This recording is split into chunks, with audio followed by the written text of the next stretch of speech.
राजनीति किस ओर जा रही है, क्या लगा है? बहुत गंभीर मैं बात बताऊं जिसकी तरफ किसी का ध्यान नहीं है जी। जिस दिन लोकसभा के चुनाव खत्म हुए उसके बाद विधानसभा की तैयारी शुरू होगी लोगों की। जी। विधानसभा के चुनाव खत्म हुए, अप्रत्याशित परिणाम आज जिसकी बहुत कम लोगों को उम्मीदें थी। केंद्र में बीजेपी की सरकार, हरियाणा में भी उस समय तक तो बीजेपी की थी, विधानसभा चुनाव जब चल रहे थे, उसके बावजूद बीजेपी के बड़े बड़े नेता पार्टी छोड़ के कांग्रेस में जा रहे थे। वो केवल इसलिए जा रहे थे सरकार कि उनको लग रहा था भाई हमारे लिए दानी नहीं, और इतने बीजेपी मौज ले ली बागे कांग्रेस, 2 दाने कांग्रेस में मिल जाएंगे इतने। लेकिन वो हो गया उल्टा सारा सिस्टम। और उल्टा इसलिए हो गया कि कांग्रेस के बड़े नेता और कॉन्फिडेंस में रही, गलत लोगों को मतलब टिकट वितरण में उन्होंने जो है गड़बड़ें की। अगर सही टिकटें या अंदरूनी खाते में भाजपा के साथ सेटिंग, देखो सेटिंग है ना है वो तो या तो वो नेता बताएं या बीजेपी वाले बताएं, लेकिन चर्चा पूरे हरियाणा में है, इसमें कोई दो राय नहीं। ओके। हर बच्चा यहाँ तक कि खुद कांग्रेस पार्टी के नेता तक भी कह रहे हैं कि वे हमारे लिए भी जो है कहीं ना कहीं मिल रहे हैं, ये बात कहने लगे थे। हाँ बोल रहे हैं सरेआम। और यहाँ तक हालात हैं, मेरे पास खुद किलोई हल्के से भी लोगों में फोन आ रहे हैं, भाई हमारी जो उम्मीद थी वो सब टूट गई, अब आगे पता नहीं बोले आगे क्या होगा क्या नहीं। और मैं उन्हें एक बात कहता हूँ भाई जो इतनी आंधी में नहीं जीत पाया कांग्रेस की टिकट, फिर वो नहीं जीत सकता, वो तो फिर कभी भी कौन जीते भाई। इस बार तो ऐसी आंधी क्या मतलब सुनामी, सब सौदा तूफान, सब सिस्टम आ रहा था। ये मामला उसी दिन सेट हो गया था जब लोकसभा में 5-5 सीट आ गई थी। जिस दिन 5-5 आ गई थी उसके बाद तो आंधी आ गई थी, और उसके बाद तो कांग्रेस के बड़े नेताओं ने अपनी पार्टी के नेता और कार्यकर्ताओं से मिलना बंद कर दिया था। अच्छा, कहीं ना कहीं ये भी दिखाई दे रहा है भूपेंद्र सिंह हुड्डा जी की उम्र भी हो रही है, अब आगे आ गए तो वो तो एक्टिव राजनीति में शायद ना भी आ पाए। दीपेंद्र साहब अकेले रह गए। देखो, और उधर से दुष्यंत है, वो भी 5 साल तो है, उसके 4 साल अब रह गए उनके पास। तेज तर्रार नेता दुष्यंत चौटाला भी हैं, अभय सिंह जी भी अब तो कहीं ना कहीं एक्टिव दिखाई दे ही रहे हैं। अगर उधर से इनेलो और जेजेपी के आपको क्या लगा इकट्ठे होने के आसार हैं 4 साल तक या नहीं है? देखो अभी तो कोई उम्मीद है नहीं, और उम्मीद इसलिए नहीं है कि दोनों ही तरफ से जिस ढंग की बयानबाजी चल रही है, नेगेटिव ही चल रही है, उससे ये निश्चित है कि दोनों इकट्ठे नहीं होंगे। पोलाइटनेस तो नहीं है। जब सब कुछ राजनीति में बर्बाद हो जाएगा ना जी, तब वो इकट्ठे होंगे। महाराष्ट्र का उदाहरण देख लिया, अभी बिल्कुल ताजा है जी, कि बाल ठाकरे के जो राजनीति को आगे कौन बढ़ाएगा, उद्धव और राज ठाकरे जी, जो एक दूसरे के खिलाफ इतना जहर उगल रहे थे और एक मंच पर आ गए, अब एक मंच पे आए। ठीक है, क्यों? क्योंकि सब कुछ लूट पिट लिया। उत्तर प्रदेश में देखो आप भाई किस ढंग से बनी बनाई सरकार जो बन जाती, वो अखिलेश और जो उसके चाचा शिवपाल दोनों अलग अलग हुए, और उसके बाद क्या हालात बनी, फिर दोनों ने इकट्ठा आना पड़ गया। जो हरियाणा में हालात थे ना 2019 में, हरियाणा में ये हालात थे कि लोग इंडियन नेशनल लोकदल की तरफ देख रहे थे। अगर ये अलग अलग ना होते, अलग अलग होने के बाद दोनों 11 सीट आ गई, और अगर ये इकट्ठे होते तो कम से कम 20-25 तो लेते, और 20-25 ले लेते तो सरकार बना लेते। भाई इनेलो और जेजेपी हो, उनका तो मामला केवल 10+ का है। 10+ अगर सीटें कौन से ये आएगी वो राज में हिस्सेदार हो जाएगा। इस बार भी 10 आ जाती है बेसिंग की, तो है बेसिंग भी हिस्सेदार हो जाता। अगर आखिर तक दोनों एक हो जाए तो क्या वो दीपेंद्र से हैवी पड़ेंगे या नहीं पड़ेंगे? देखो मेरा एक बिल्कुल स्पष्ट मानना ये है कि भले ही कांग्रेस में कोई हालात बन जाए, जब तक हुड्डा परिवार कांग्रेस में है, कांग्रेस के बाकी सारे नेता तो 50 पैसे में, और हुड्डा परिवार 1,50 पैसे में रहे, उससे ज्यादा बेशक रहे। क्यों? उसका कारण ये है कि आज भी जिन 89 आदमियों को टिकट दी थी ना हुड्डा कांग्रेस ने, उनमें से 75 के आसपास आज भी हुड्डा के साथ, हुड्डा साहब के साथ है। और जो हुड्डा साहब के साथ हैं उनमें से ज्यादातर वो लोग हैं जो खर्चा लगाने वाले हैं, चक्कर में जिता दिया। अच्छा, आपके हिसार में जी मामला चला हुआ है, एक लड़का एक्सपायर हो गया, पुलिस के साथ झड़प होगी, उस मामले का निष्कर्ष आपने क्या निकाला, कौन सही कौन गलत है, उसका लास्ट में क्या हुआ, वो क्या आपको लगा? देखो पहली बात तो ये है कि कहीं भी समाज में या किसी भी वर्ग में कोई भी जिसका देहांत हो वो बड़ी दुखदाई घटना होती है। दूसरी बात, जिस ढंग से ये सारा एपिसोड हुआ और उसके बाद बहुत लंबा धरना चला हिसार के सिविल हॉस्पिटल में जी, और उस धरने में जो पंजाब से जिनका लड़का गुजरा जी, वाल्मीकि समाज का जी, वो ये कह रहे भाई पुलिस की वजह से हमारा लड़का गुजरे है। जबकि जो पुलिस के हिसार रेंज के सबसे बड़े अधिकारी हैं वो अलग बयान दे रहे हैं।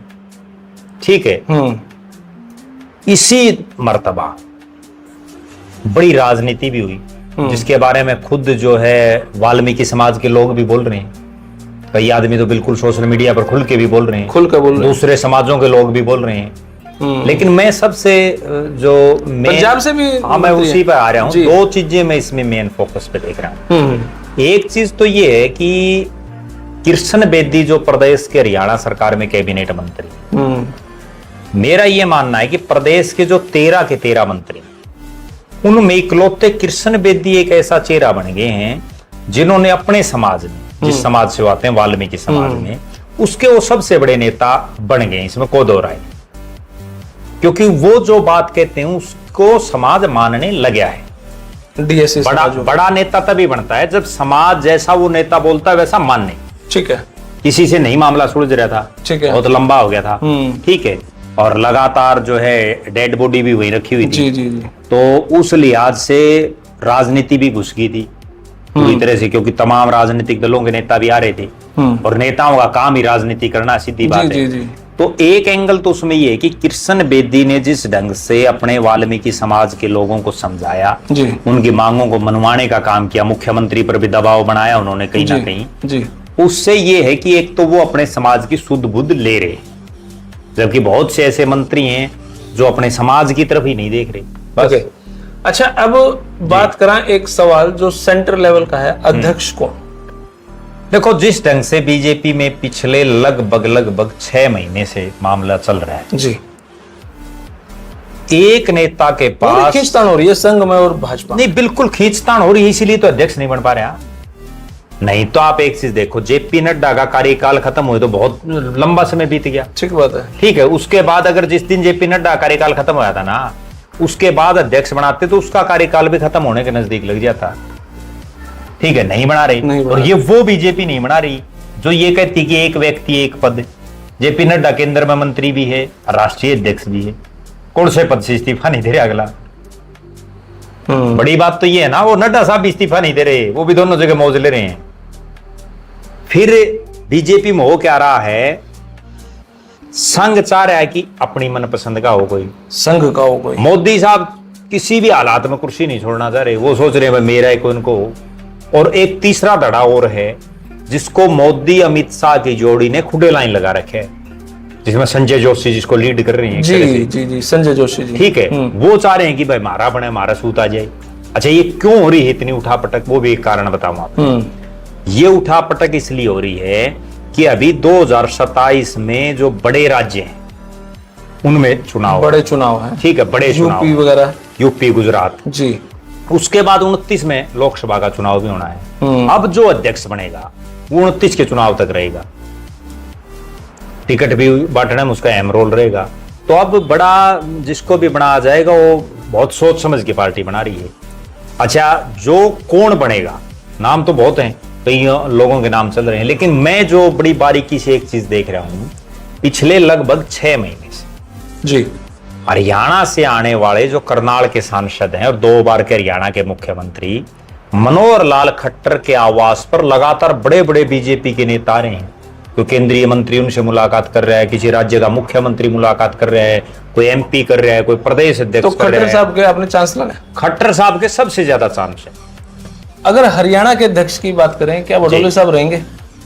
देखो, बडोली साहब के पीछे एक तरह से हम ये कह सकते हैं कि एक ऐसा मामला एक जिन्न की तरह है, जब भी उनका नाम आता है वो बाहर निकल आता है। ठीक है, ऐसा गंभीर मामला, शोषण वाला मामला, बिल्कुल, जो उनके ऊपर जो आरोप लगे हैं, जब जब भी उनका नाम यूं लगता है ना भाई अब डिक्लेयर होगा, उनका नाम वो तुरंत फिर आ जाता है मामला। ठीक है, और अगर उनको बनाना होता, मेरा जो मानना है, तो जिस दिन ये राष्ट्रीय अध्यक्ष का कोरम पूरा करने के लिए 9 प्रदेश अध्यक्षों की घोषणा बीजेपी ने की, उस दिन तो ये उम्मीद थी कि आज बडोली साहब डिक्लेयर होंगे। तो उस दिन तो ये लग रहा था कि भाई आज हो जाएंगे, लेकिन उस दिन वो हुए नहीं। उसके बाद फिर वो मामला खटाई में दिखा।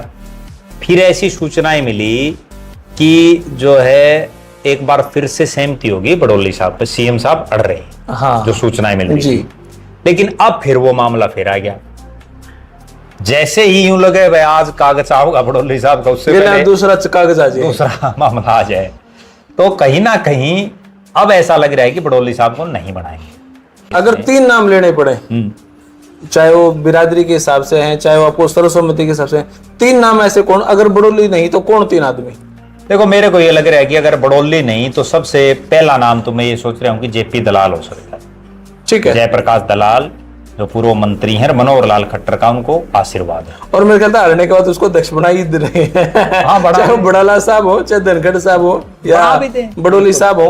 वो दरअसल असली कहानी ये होती है, जो आदमी हार जाता ना चुनाव, फिर वो करेगा क्या? वो 2 चीजों पर निगाह रखता है, भैया तो कड़े राज्यसभा वाली बात बन जाएगी, ठीक है, या पार्टी का प्रदेश अध्यक्ष की बात बन जाएगी। प्रदेश अध्यक्ष की अब वो बात चेयरमैन बनेंगे नहीं। अब जो मंत्री रह लिया जी। वो चेयरमैन कैसे बने? लेकिन इसमें भी एक मैं बहुत रोचक बात बताता हूँ जी, जिसका बेराय गुनो का लोगों हम्म, या बीजेपी ऐसी है, ये मुख्यमंत्री को तो मंत्री बना देते हैं, जो आदमी मुख्यमंत्री रहा है, मुख्यमंत्री रहे आदमी को ही उप मुख्यमंत्री भी बना देते हैं। देवेंद्र फडणवीस मुख्यमंत्री था, उसको उप मुख्यमंत्री बना दिया इन्होंने।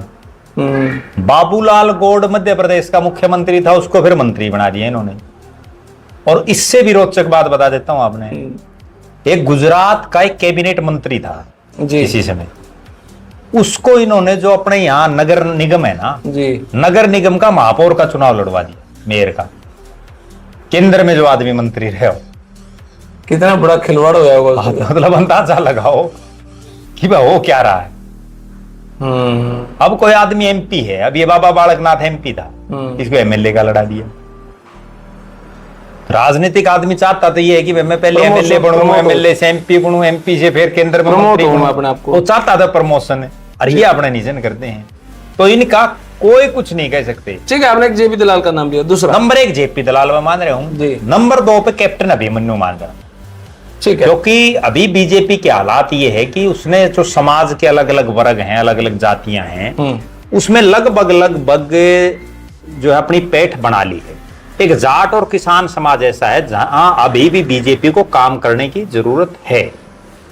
बीजेपी ने हालांकि जाट समाज को बहुत कुछ दिया है, जाट समाज के नेताओं को बड़ी बड़ी चौधरी दी हैं, लेकिन जिनको चौधरी बनाया ना बीजेपी ने अभी तक, वो उतना कुछ कर नहीं पाए।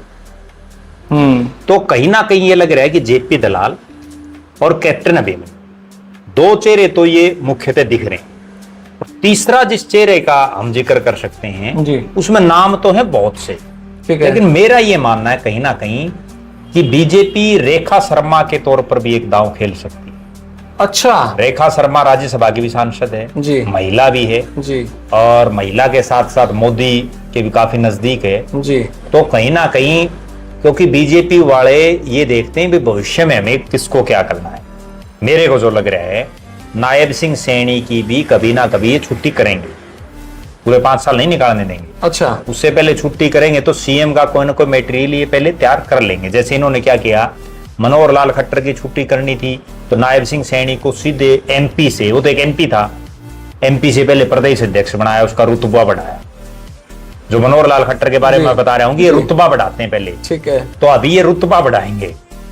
जो नया प्रदेश अध्यक्ष होगा, आप ये मान के चलो ओके, कि उसका रुतबा बढ़ेगा, वो अगला मुख्यमंत्री भी बन सकता है, कोई बड़ी बात नहीं। तो उसमें रेखा शर्मा भी एक नाम हो सकता है।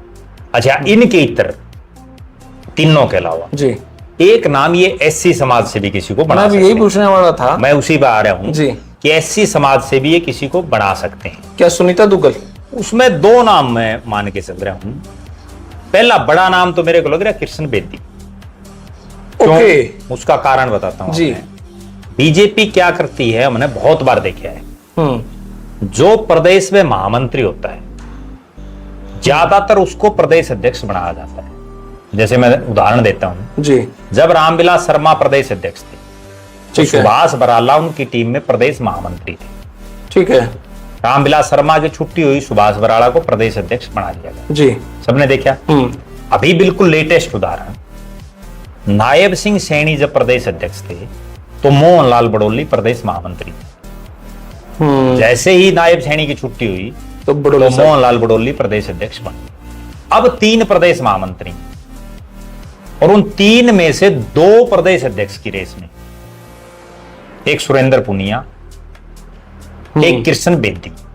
कृष्ण बेदी का एक बड़ा पॉजिटिव पॉइंट ये भी है कि वो 2 अलग अलग विधानसभा क्षेत्रों से, जो 2 अलग अलग लोकसभाओं में पढ़ते हैं, जो 2 अलग अलग जिलों में पढ़ते हैं, उनमें वो एमएलए रहे हैं। ठीक है, और आज वो एक ऐसा चेहरा बन गए जो डीएससी समाज है उसके कहीं ना कहीं, हालांकि बहुत नेता हैं डीएससी समाज में, लेकिन उसका एक बड़ा चेहरा वो बन गए हैं। अभी जिस तरीके से राजनीति चल रही है, जेजेपी, इनेलो, भाजपा, कांग्रेस, इन 4 पार्टियों के अलावा क्या लगा आपने 2027, 28, 29 में जब भी इलेक्शन हो, कोई नई पार्टी का भी एंट्री हो उसका है? देखो, एक तो है आम आदमी पार्टी, क्योंकि हाँ, आम आदमी पार्टी, क्योंकि राव इंद्रजीत को लेकर चर्चाएं ये है भाई 12 नेताओं के साथ लंच डिनर किया और फलाना। हालांकि ये बात अमूमन नॉर्मली है, लोग कर लेते हैं ऐसा, और ऐसा होता भी है। तो आपने क्या लगा, क्या उनके दिमाग में या कुछ और ऐसी उपज हो सके कि भी नई पार्टी आओगी और वो कुछ नया करेगी? देखो, मैं जनता की एक सोच बताता हूं आपको जी। दीपेंद्र हुड्डा के घर गोड्डा नुआने के लिए दुष्यंत चौटाला चला। हाँ, ये भी चर्चा का विषय बना दिया। हाँ ठीक है, वो 13वीं के बाद गया जी। वहां जिसने वो फोटो खींचा, उसने ऐसा फोटो इस एंगल से खींचा कि उसमें 3 चेहरे दिखे, जबकि वो कमरा भरा था। दोनों के फोटो नहीं आए। लोगों ने मतलब अगला तो गोड्डा नुआना जा रहा है, उसमें चेहरा देखो आप दोनों का। दीपेंद्र भी उदास है क्योंकि उसकी ताई मर रही है, ठीक बात है, का ध्यान तो है जी। और लोगों में ये चल पड़ा भाई ये दोनों जो है समझौता करेंगे। उनका दिमाग में ये नहीं बढ़ती भाई दीपेंद्र हुड्डा कौन होता है कांग्रेस का समझौता करने वाला। कांग्रेस की तरफ से कोई समझौता करेगा तो राहुल गांधी और करेंगे। समझ गए, प्रदेश के नेता तो कर ही नहीं सकते। चर्चा तो नीचे तो शुरू होगी। नहीं, चर्चा बिना काम की चल रही ना। दूसरी बात इसी तरह से राव इंद्रजीत ने खाना दे दिया 12 विधायकों को, जिनमें एक कांग्रेस के विधायक मंजू चौधरी, नांगल चौधरी जी दे दिया। ठीक है, राव इंद्रजीत नहीं, कोई भी नेता वो डिनर डिप्लोमेसी हमेशा करते हैं। मैं आपको एक बहुत गजब बात बताता हूं। जो ब्रिजेंद्र सिंह है ना, एमपी थे पहले हिसार से, उन्होंने एक बड़ा, उनका एक बयान बड़ा वायरल हुआ। उन्होंने ये कहा, जब उनसे ये पूछा गया भाई चौधरी बीरेंद्र सिंह जो है खुल के बोलते हैं, जो वो बीजेपी में थे, तो ब्रिजेंद्र सिंह ने एक बात कही कि भाई कई नेता ऐसे हैं जो अंदर कमरे में जाकर के बोलते हैं, और मेरा पिताजी ऐसा जो खुल के बोलता है। फर्क केवल ये, तो डिनर डिप्लोमेसी कह लीजिए या सेटिंग कह लीजिए, सारे नेता करते हैं अपने। कौन नेता ये नहीं चाहेगा भाई वो मुख्यमंत्री नहीं बने। तो प्रद्युमन जोशीला जी की नलवा से टिकट कब फाइनल होगी और क्यों नहीं हो पा रही थी अब तक? राजनीति में कहां कमी है जो सबकी ज्योति पतरा पा मैंने ना तो टिकट मांगी। अच्छा, ठीक है, करी तो होगी कहीं कोई से। ट्राई ये नहीं करी, किसी नेता को नहीं कहा। और बताओ, एक आदमी भी पूरे हिंदुस्तान में ये कह दे कि मैं तो टिकट दवाइया में हूं। अच्छा, ठीक है, दवाई है, मैंने इस बार भी दवाई है। तो जिनकी टिकट कटी तो आपने कटवाई? कटवाई भी है, इसमें भी कोई दो राय नहीं। तो अच्छा, जो आप बात क्या करो, ये गलत टिकट वितरण नहीं हो रहा। नहीं, वो नहीं है, मतलब कई जगह की बात है। ठीक है, अच्छा दूसरी बात, एक पार्टी में नहीं, मैं ना तो किसी पार्टी में, मेरी तो तमाम पार्टियों के जो नेता हैं उनके साथ सब जो अपने साथ राम राम रखा, अभी भी राम राम कर लेते हैं। ठीक है, लेकिन टिकट की तैयारी हर पार्टी से कोई भी दे दो, टिकट की तैयारी नहीं है। अगर जोशीला साहब को टिकट मिले तो किस पार्टी से, कहां से ले? जवाब देना पड़ेगा। बता देता हूं एक जवाब आपने। 17 पहली बार मेरे को अटकते दिखे। अटकता नहीं, मैं जो बोलना चाह रहा हूं वो सुन लो जी। 17 SC रिजर्व हल्के हैं हरियाणा। ठीक है, उन 17 को छोड़ के कहीं से भी दे दो, क्या दिक्कत है? कौन सी पार्टी दे आपको? कोई भी पार्टी दे दो, सवाल ना काटो। लेकिन यूं नहीं कोई भी ना। मतलब अभी मैं उस स्थिति में नहीं हूं कि मैं किसी एक पार्टी का नाम ले दूं। स्थिति का मतलब फाइनेंशियल? ना फाइनेंशियल नहीं, मेरी विचारधारा। कपूर सिंह वाल्मीकि के पास ना पैसा और ना कोई रणनीतिकार थे, वो टिकट दी, भाजपा ने जीत गई। तो आज आपने इससे अलग क्या समस्याएं हैं? भाई आप मेंटली प्रिपेयर हैं, भाई इलेक्शन नहीं लड़ सकता, फिर तो ठीक बात, इलेक्शन लड़ सकते हो, तो कौन सी पार्टी से टिकट लेना पसंद करोगे? समस्या आज तो मैं फाइनल करके जा रही है। जब मैं आज से पतरा खोल दूंगा तो दिक्कत हो जाएगी। तो पहली मैं तो ये सोच रहा हूं, मेरे मन की तो जो है आपको बिल्कुल दिल की इच्छा बता दी जी जी, कि भाई कहीं ना कहीं मैं उसी पार्टी से लड़ना चाहता हूं जिस पार्टी के साथ उस समय जब मैं लड़ूंगा उस समय मेरी विचारधारा मेल खाती, क्योंकि आज तो पता नहीं किस पार्टी में कहां क्या है विचारधारा। अच्छा, पार्टियों के साथ क्यों नहीं विचारधारा मेल खाती, वही मैं बड़ा क्लियर बात होता है। मैं हूं बिल्कुल साफ बोलने वाला, साफ कहना सुखी रहना। और जितने बड़े नेता पार्टियों के उनको चाहिए चमची मार, हाजरी मार, उनको चाहिए वे जैसे नेता का जी जरूरी की नौकरी है सर। तो जी जरूरी आप तो कर नहीं सकते ना, करेंगे करेंगे भी नहीं। कोई बिजनेसमैन अगर पैसा दे दे आप लो भाई पैसे लड़ो चुनाव, अपनी जरूरत नहीं है बिजनेसमैन की, मतलब लड़ोगे पार्टी से भी? पार्टी से भी नहीं। चुनाव में क्या है मैं बताऊं आपको, चुनाव में बनता है एक माहौल। जिस दिन माहौल बन जाता ना किसी आदमी का, किसी भी पार्टी का, इस बार कांग्रेस का माहौल था। ऐसे ऐसे आदमी टिकट मांगी फिर आपने? ना नहीं मांगी, एक दिन भी नहीं मांगी। फिर ऐसे कैसे टिकट मिलेगी आपने? मतलब मैं बताऊंगा आपने टिकट कैसे मिलती है बता दूंगा जी, ठीक है। तो जिन लोगों ने कांग्रेस की टिकट पर चुनाव लड़े और जो हारे, उनका भी कई कई करोड़ रुपए चंदा है।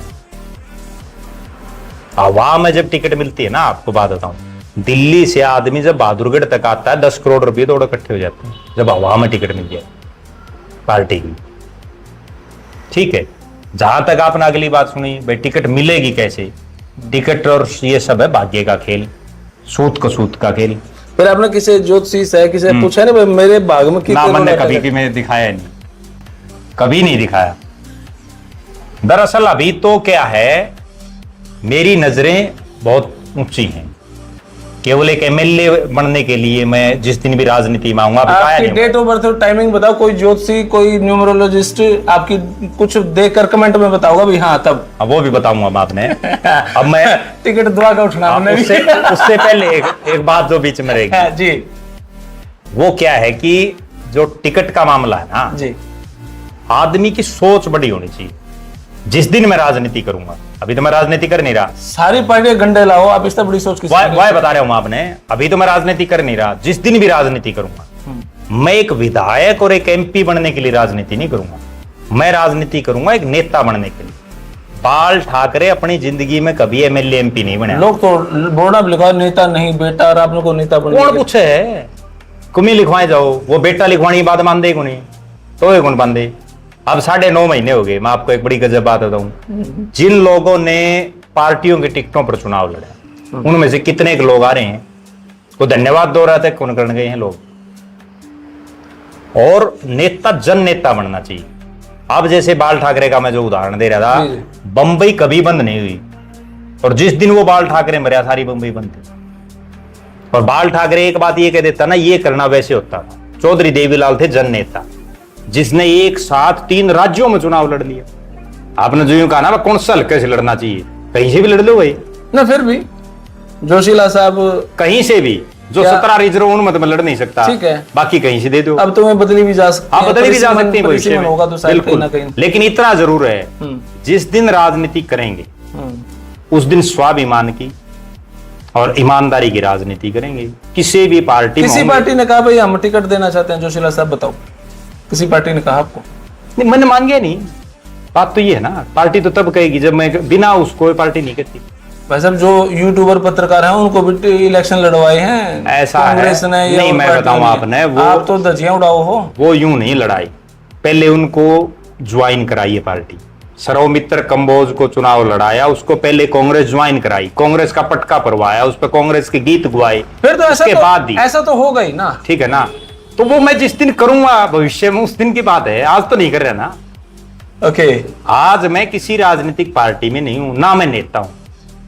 नजदीक आपकी विचारधारा किस पार्टी के साथ लगा है? हल्की सी किसी भी उसके साथ तो हल्की सी देखो 21 है। स्पष्ट बात बताता हूं जी, मेरी किसी पार्टी के साथ सही पूरी विचारधारा नहीं मिलती। मैं पार्टी के बजाय नेताओं में, किसी नेता में जो खासियत है अलग अलग, जिनके साथ मेरे चलो चौटाला साहब, हुड्डा साहब या खट्टर साहब, किसके लिए विचार मिला है? विचार में क्या है, अब मैं जैसे उलझाऊंगा, चुकर दे क्यों करे उलझा लो, मैं सबके जवाब दूंगा।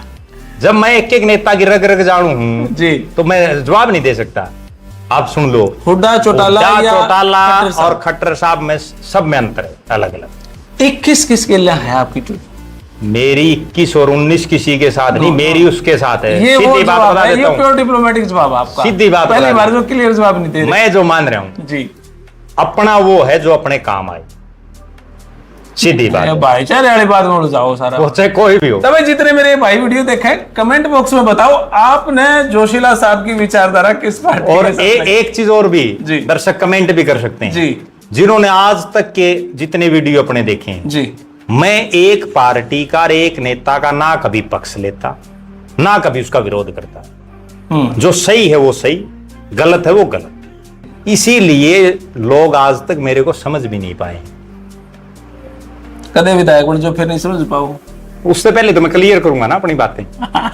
ठीक है ना भाई, यही है असली राजनीतिक पुरुष की कहानी जो आम आदमी का कदे नहीं समझ पानी।